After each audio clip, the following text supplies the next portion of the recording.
Алматы облысында әлем назарына ілігер ерекше оқиғаға дайындық қыза түсті. Ақши ауылында ұзындығы 9 шақырымға жететін керуен 1 шақырымдық жолды жүріп өту арқылы Гиннестің рекордтар кітабына енуді көздейді. Бұл бастама жұмысшы мамандықтар жылы аясында ұйымдастырылып отыр. Бізде әлемде 325 түйеменен керуен рекорды бар. Соны жаңартсаңдар қалай болады деген ұсыныс айтты.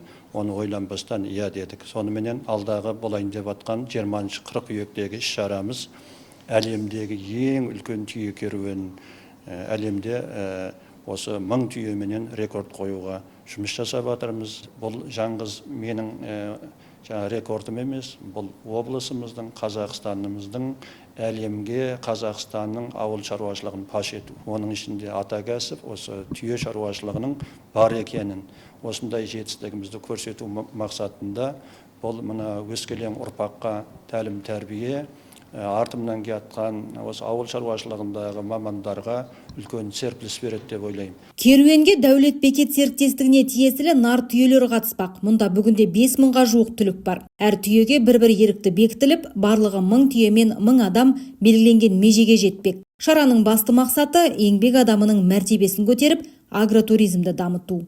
Жалпы бұл Гиннес рекордтар кітабы деген бұл әлемдік шара болғандықтан оның арнайы бізде ережелері болады.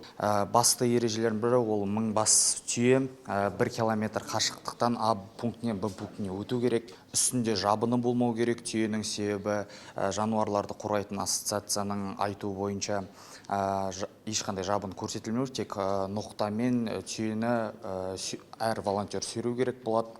20 қыркүйек күні Ақши ауылында киіз үйлер тігіліп, мерекелік бағдарлама ұйымдастырылады. Шараны 5000-нан астам көрермен тамашалайды деп жоспарланған. Өнер жұлдыздары концерт қойып, мерекелік көңіл күй сыйлайды. Ал ең бастысы, әлемдегі ең үлкен түйе керуені ресми түрде Гиннестің рекордтар кітабына тіркелмек.